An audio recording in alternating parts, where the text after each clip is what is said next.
Hello, everyone, and welcome to the February Assessment and Accountability webinar. This is Kevin Chandler, the Director of Assessment and Accountability. As always, a few housekeeping notes. Everyone joining today is muted, but if you have questions during the presentation, you can send them to us through the Q&A box shown here. Simply type in your question and click Send. We have posted our presentation as a document, so you can download and follow along. Our presentation is also being recorded, and it will be posted on our website along with the transcript of the presentation. Okay, let's get started. I wanted to start with an update on our newsletter schedule. So we've currently shifted to publishing our newsletter to once a month instead of twice.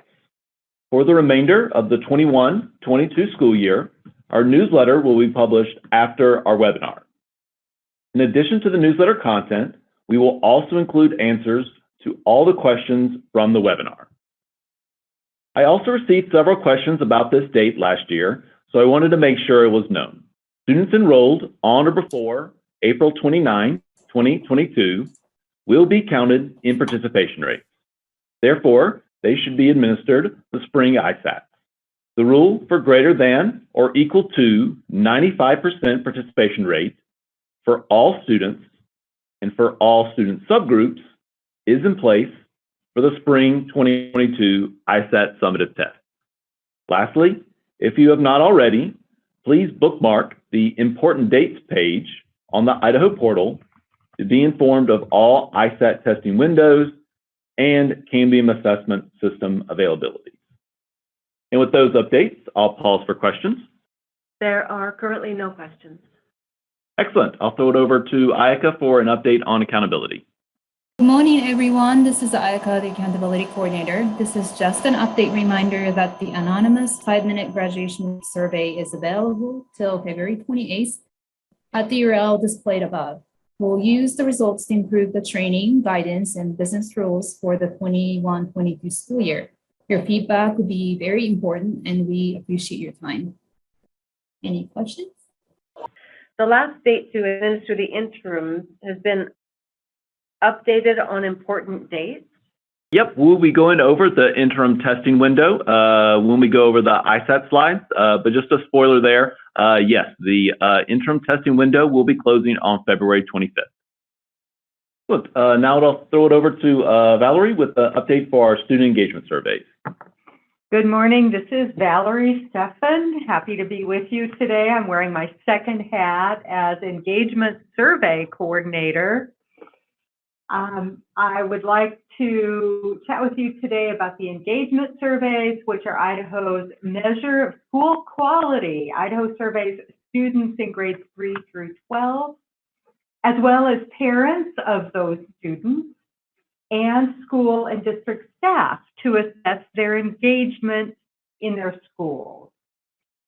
These surveys take about 15 minutes to complete, and everyone is encouraged to participate.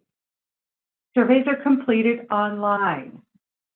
Students use a secure portal to complete the survey, and each respondent is tracked by his or her student ID and name.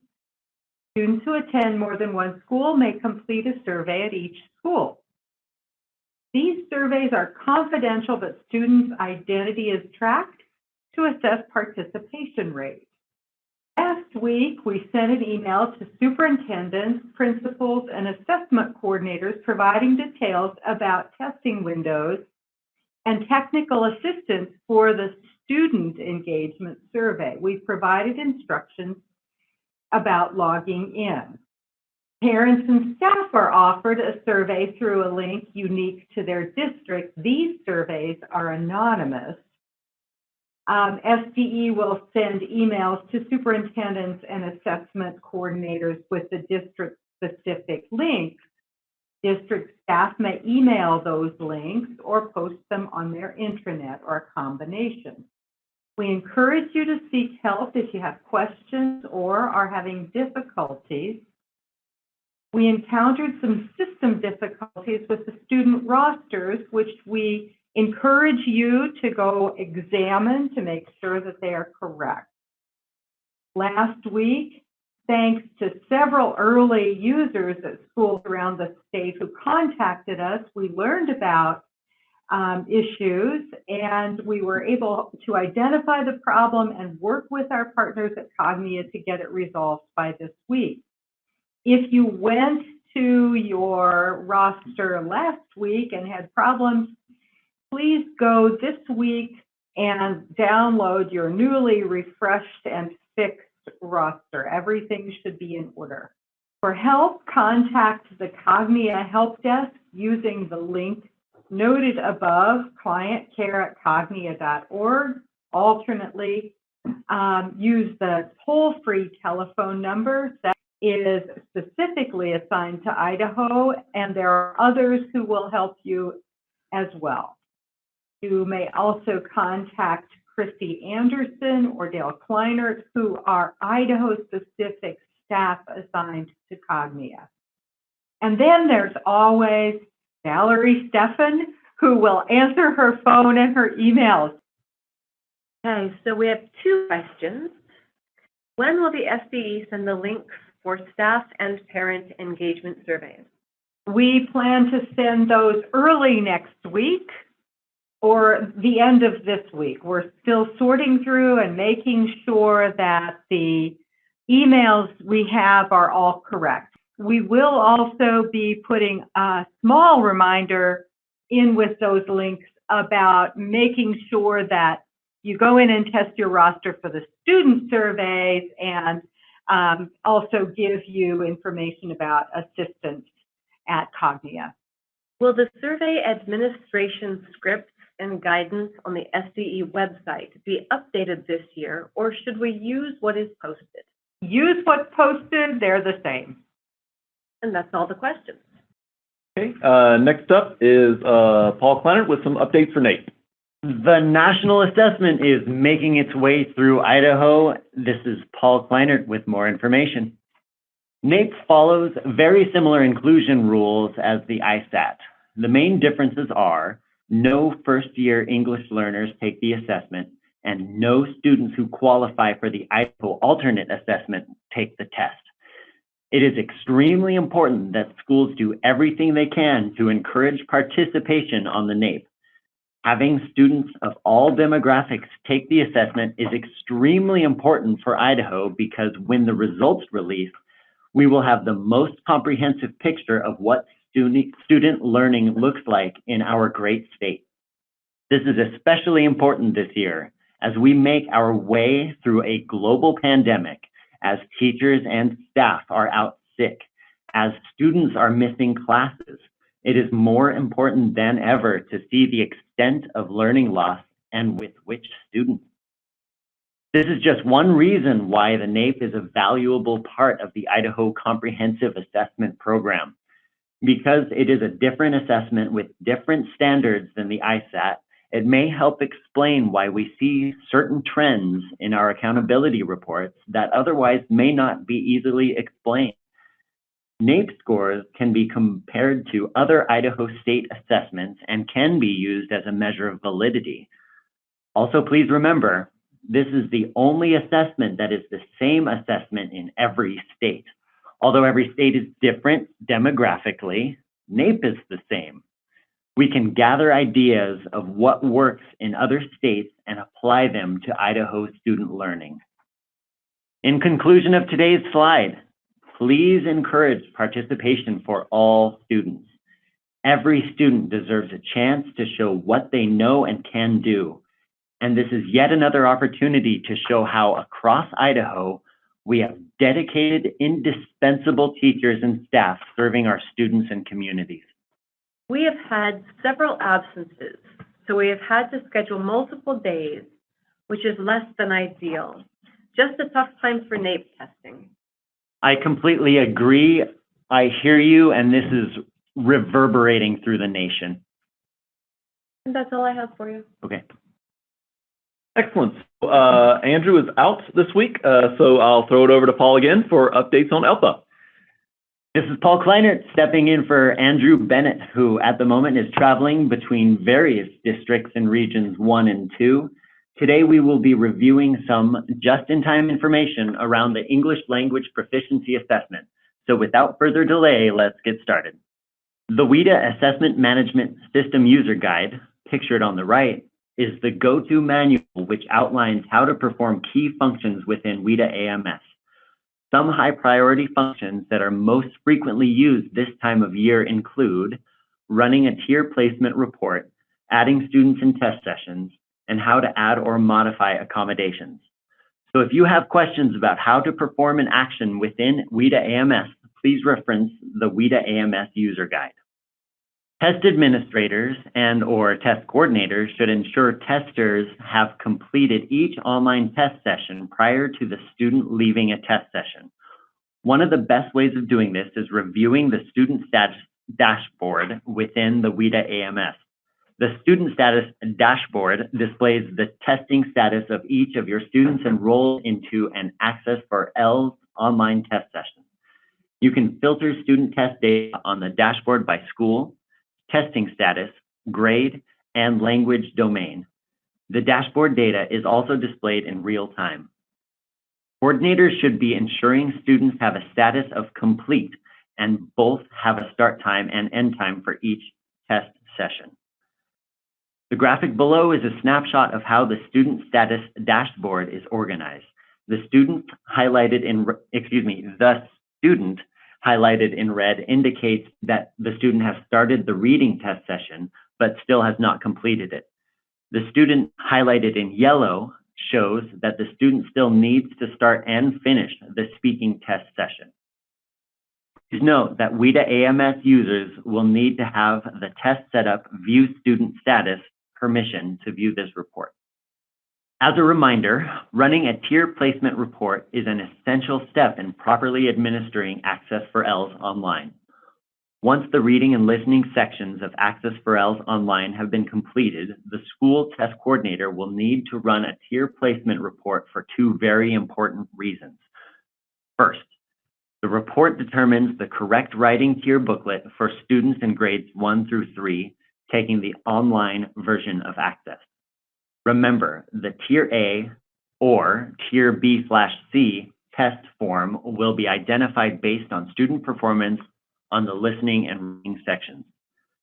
Second, for online testers in grades 4 through 12, the tier placement report identifies any students who may qualify for the Tier Pre-A speaking form. Please note that if a student is identified to take the Pre-A speaking tier form, there are specific administration guidelines. These guidelines can be found in the Access Test Administrator Manual on page 127. Additional material orders can be made between now and February 28th. Districts are encouraged to use all overage materials sent in the initial materials order before submitting an additional materials order. When districts have identified the need to make an additional materials order, the district test coordinator should be the only personnel making the order within WIDA AMS. For more information on how to make an order, you may reference pages 57 through 60 of the WIDA AMS User Guide. When a test incident is detected during a test session and is escalated to the district test coordinator, the district test coordinator must first assist the test administrator to contain the incident as necessary. In addition, the district test coordinator has the responsibility to report the incident within the SDE's test incident log for a further review. For more information on test incident management, districts may reference the Assessment Integrity Guide linked on this slide.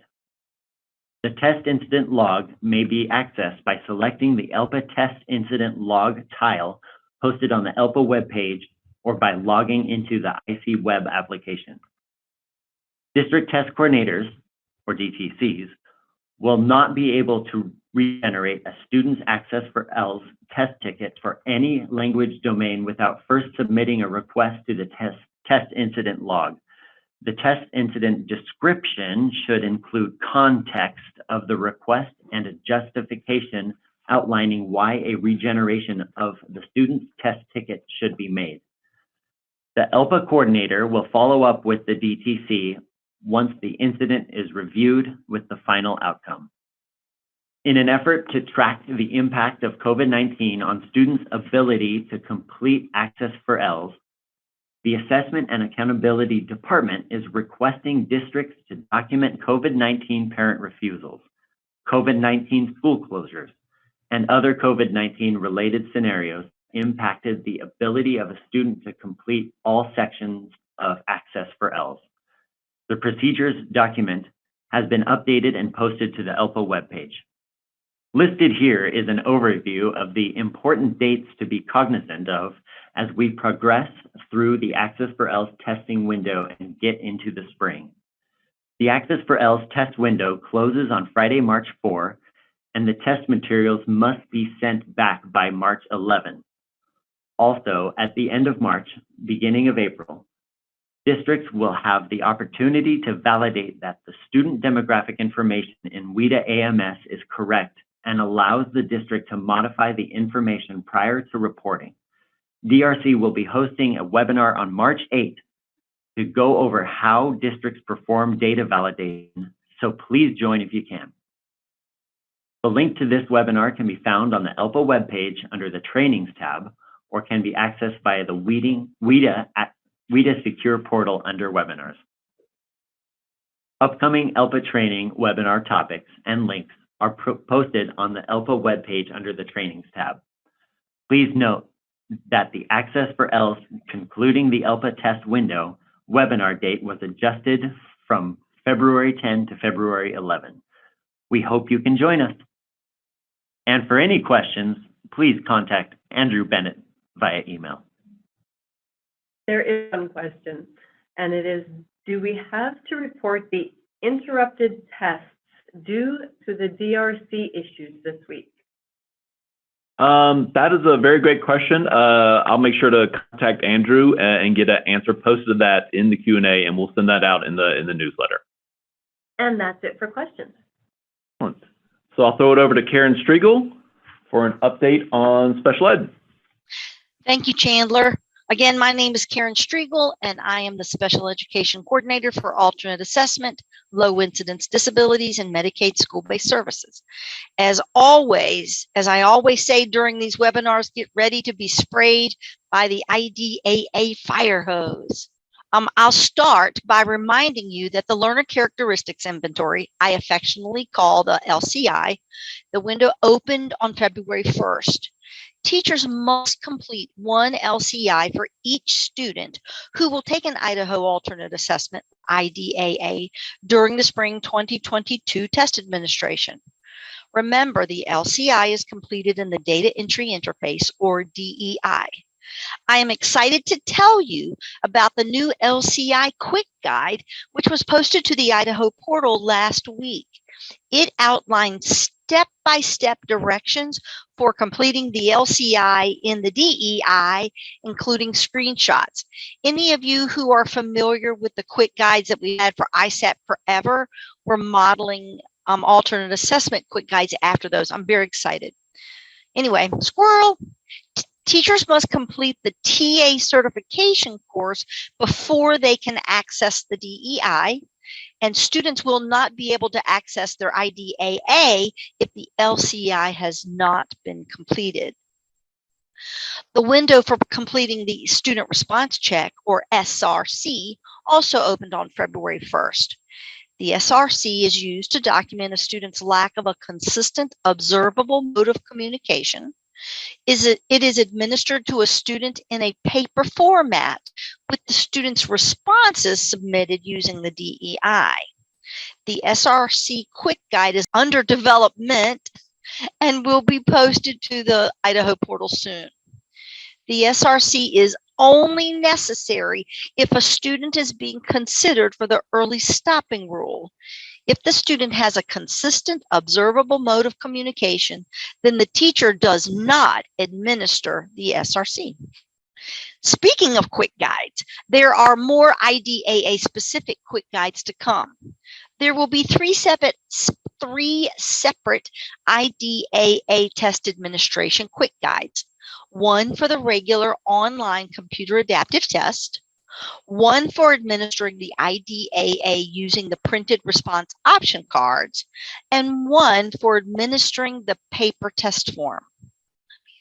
Let me throw in here that I review all orders for paper IDAA materials.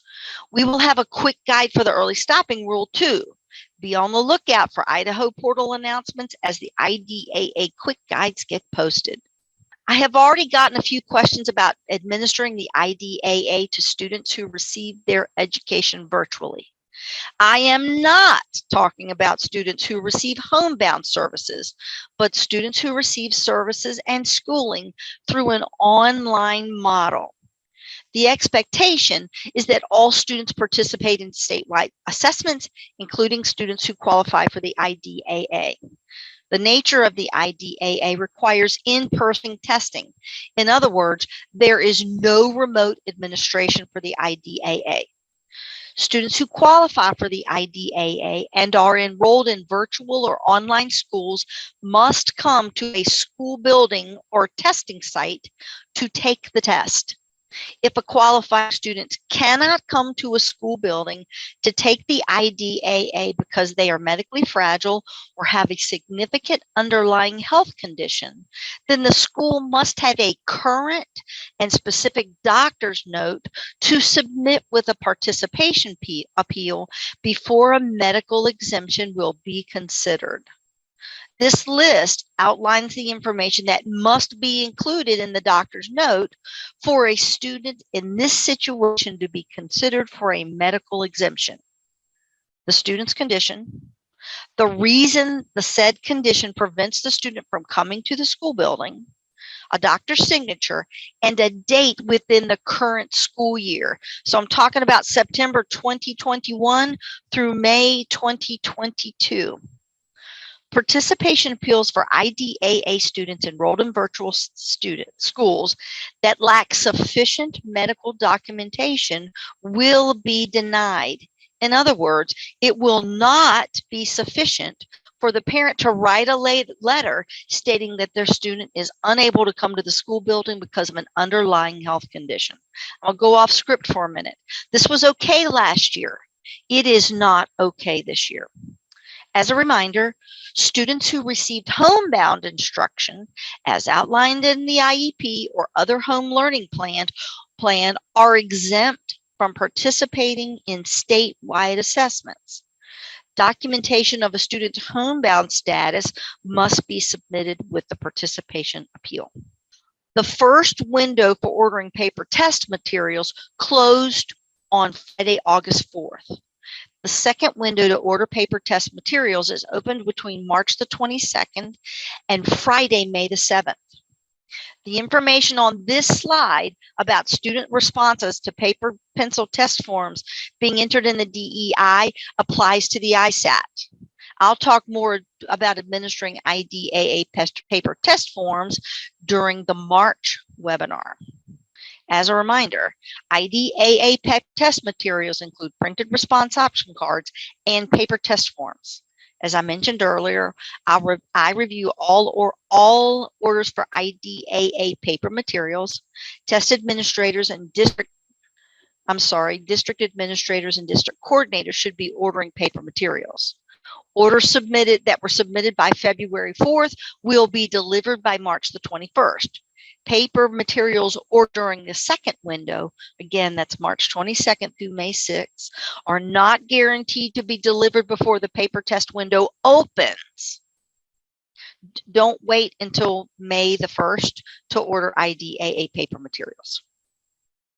So that's all I have for now. Remember, I'm here to support you, so holler if you need anything. Does a parent have the right to submit a request for no testing without a doctor note for IDAA, even when the student attends regularly? So this is a complicated question. The expectation and Idaho rule says all students are expected to take the test. It is up to each district to decide and make decisions about about parents opting a student out of taking an any test, whether it's the ISAT or the alternate assessment, but the district still takes a hit on their participation rate. Okay, thank you. That's all the questions that have come in for you so far. Back to you, Chandler. Excellent. Thanks, Karen. Hi, everyone. Kevin Chandler here at the department with a few updates for ISAT. To start, I would like to remind everyone that the ELA, math, and science interim testing window is closing very soon. The interim testing window will close on February 25th. Lots of resources to support interim assessment administration are posted on the Idaho portal, so be sure to access them if you have not already. Even though the interim testing window will close this month, the assessment viewing application will still be available from now until July 29, 2022. Use AVA to view the interim items or engage with formative assessment processes. Additionally, tests created in the authoring platform will still be available in the TA app through the end of the school year. Create items, build tests, and share the content of those tests in authoring from now until July 29, 2022. Shifting gears to think about the summative. If you have not already done so, please remember to upload users and students into TIDE. For those of you that have already uploaded users and students into TIDE, be sure to double check those files and rosters, as students might have transferred since those records were originally uploaded. TIDE is accessible on the Idaho portal, and the TIDE user guide and quick guides are available in the resources page of the Idaho portal. Speaking of summative testing, the Idaho SDE has elected to go with the adjusted blueprints for Spring 22 summative testing in ELA and math. Spring 22 summative adjusted blueprints for ELA and math are available on the Idaho portal. Just like the Spring 21 blueprints, the Spring 22 adjusted blueprints will yield claim level data at the aggregate or roster, but not at the individual student level. For Spring 22, the science ISATs will be operational field tests. Blueprints for the elementary, middle school, and high school science ISATs are available on the Idaho portal. They show the number of clusters and standalones that will be administered per content area, as well as the potential number of field test clusters and standalones that will be administered. Since the science ISAT is an operational field test in Spring 22, we have additional forms available. These forms will yield scores, and students will receive an individual student report after our Summer 22 standard setting meeting. As Karen explained, for those students requiring the accommodation of paper pencil testing, the second paper materials order form will be available from March 22 to Friday, May 7th. Also remember that student responses from those paper pencil testing forms must be entered into the data entry interface prior to sending those paper test materials back to the testing vendor. The data entry interface, or DEI, is available on the Idaho portal. And now I'll throw it over to Karen for more information on the paper materials order form. ISAT paper materials include regular print, large print, and Braille. As I mentioned during the IDAA segment, district administrators and district coordinators should be ordering paper test materials. And again, any orders we receive before February 1st are guaranteed delivered by March 21st. Paper materials ordered during the second window are not guaranteed to deliver before the paper window opens, but you still should be able to get materials in plenty of time to administer the tests. Many of you remember the non-standard or special accommodations request form. Probably not many of you, because it gets used so rarely. We've had only one request in my 4.5 years with the department. Anyway, if a student has a need for an ISAT test accommodation that is not listed in the Idaho Usability, Accessibility, and Accommodations Guidelines, our UWAG, then you would submit the special accommodations form. When completing the form, you will enter the requester information and information about the student, including how the requested accommodation appears in the student's IEP or possibly 504 plan, a detailed description of the accommodation, how the student uses the accommodation during classroom instruction and assessment, and why the student needs this particular accommodation on the ISAT. Understand that a special accommodation request must be pre-approved before a student can use it on the ISAT. I collaborate with other SDE staff to review the request to ensure that the requested accommodation does not alter the construct of the test or what the test is designed to assess. It usually takes us at least a week to process a special accommodations request. And speaking of accommodations, I want to remind everybody that not all test accommodations are available to students who take their ISATs remotely. 3 accommodations require in-person testing: print on demand, read aloud, and scribe.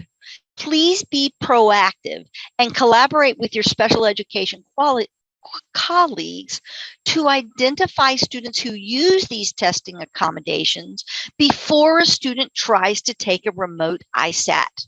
Now, back to Chandler to discuss the Assessment Integrity Guide, unless there's any questions. Thanks, Karen. Another important resource to keep in mind is the Assessment Integrity Guide. That guide is available on the Assessment and Accountability page in the green Test Security card.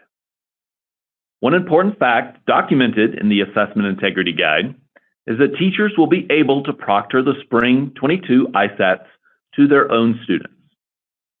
See page 14 in the Assessment Integrity Guide. On page 14, you will also notice that district and school test coordinators must report such assignments in the test incident log prior to the administration to notify the SDE that teachers are proctoring their own students. So let's go over an example of how to do that right now. For a complete description of how to use the test incident log, see Appendix XVII Test Incident Log Application User Manual in the Assessment Integrity Guide. Since the test incident log is intended to be used by district or school administrators and/or district school test coordinators, there is a way to document that teachers will be proctoring their own students at the individual level, school level, or at the district level. A few points with the example shown. For the proctor, include your name, and if you are filling this out as a school coordinator or district coordinator. For example, I would put Kevin Chandler, parentheses, Director of Assessment Accountability. Make sure the content area and grades match the incident description and immediate resolution. In this example, I am documenting how the grade 5 science teachers will be administering the test to their own students. In the test session ID and incident description and immediate resolution fields is where you will be able to document teachers that will be proctoring their own students at the individual level, school level, or at the district level. In this example, I am documenting either how all the grade 5 science teachers at Butte View are administering the science ISAT to their own students, or how all the grade 5 science teachers in Emmett Independent District are administering the science ISATs to their own students. If just one individual teacher at one school will be proctoring the test to their own students, document school name in test session ID and the teacher's name in the incident description and immediate resolution fields. And with that, are there any ISAT questions? Will an early graduate who has just had their grade level changed from 11th to 12th be part of accountability and need to take the ISAT since they were reported as an 11th grader through the first semester? That is an excellent question, and I'm still digging into that, and we'll have you an answer very, very shortly, and also in this Q&A. When or will individual student claim and target reports be available again? That's an excellent question. So if the Idaho SDE elects to go back to the full blueprint that has all of the items on the CAT, that is when we will be able to report out individual student claim and target data. Will we have an ISAT score for science this year to send home to parents? Yes, you certainly will. For science ISATs this year, we are administering an operational field test. In August of 2022, we will have a standard setting meeting, and after our board signs off on the scale scores and the proficiency cuts, you'll be able to send home individual student reports. When will the 2022 TAM be available? Will the anticipated times for taking the adjusted form be updated this year based on last year's actual performance? That's an excellent question. I'll take the first one first. The summative TAM is being developed and finalized right now.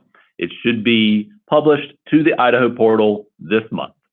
Included within it, we will have estimated testing times. Again, estimated testing times to be used for the adjusted blueprint. There may not be a test session ID if the incident is completed prior to testing ISAT. Not a question, it's a comment, but... Exactly, yep. So in the test session ID field of the test incident log, that's where you're going to document either the individual teacher, the student level, the teacher level, or the district level that will be administering the test to their own students. Since scores in science aren't coming out until August, students won't get the scores until the next year, and teachers won't be able to see those scores? Excellent question. So reporting does allow you to rewind the clocks and access those individual student reports. We will have guidance on that when those individual student reports are available for science. Presumably, we will need to send out the ELA math ISRs within the normal deadline, and then send out the science ISRs after August. Will there be a deadline for getting the science ISRs out as well? As soon as as the board signs off on those scores, I imagine then that's when the clock will start for getting out those ISRs. Again, we will have guidance around how to get those ISRs out of reporting and the timeline for which they need to then be sent to the students. That's all of the ISAT questions for now. Excellent. I'll throw it over to myself for an IRI update. The iStation application is moving to the web. This enhancement will allow Chromebook users to access iStation through a simple URL. For Windows and Mac OS, iStation is currently in the process of testing the program's functionality using Chrome and Microsoft Edge browsers on Windows and the Chrome browser on Mac OS. iStation in the browser is scheduled to support these new operating systems in February 2022. For iPad and Safari browsers, there are a few remaining items on Apple's roadmap for this functionality to be available on iPads and the Safari browser. In the meantime, iPads can continue to use the iStation app. For more information, be sure to check out iStation's Help Center. And with that update, I'll pause for any IRI questions. There are no IRI questions at this time. There is a question for Karen. So the IDAA and all content areas, they are all operational field test this year. So the release of scores will be very similar to what's going to happen with ISAT science. We'll have standard setting during the summer. Scores and ISRs will probably be available in August, we hope. And then we will be sending out information to let you guys know when they're available and the schedule under which you need to send the ISRs home. And there are no other questions at this time. Okay, I'll throw it over to Ayaka for a college entrance exam update. Hi, everyone. This is Ayaka again. First of all, AccuPlacer Site Manager and Proctor training is now available in the Idaho Clearinghouse. The links are posted on the slide. February college entrance exam newsletter was released earlier this month. Here are some of the key points from the newsletter. Accommodations request for the April SAT school day is due on February 22nd. Please make sure your SSD coordinator submits the accommodations request in a timely manner. Unlike ISAT, College Board needs to review and approve the accommodations.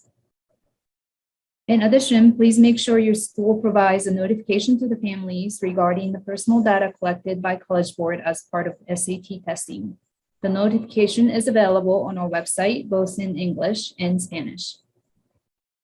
And lastly, I did not add this to the slide, but requested to add the review of college entrance exam graduation requirement for the class of 2022 to the February 17th State Board meeting agenda item. We'll keep you guys posted regarding the graduation requirement for the class of 2022.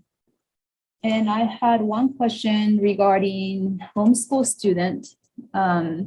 A homeschool student can participate in SAT school day as long as they have the EDU ID. And then sounds like this child, Jody, you're referring to, is taking courses from CSI through you guys. Then he should have EDU ID, so he should be able to participate, and then the state will pay for it. Any other questions?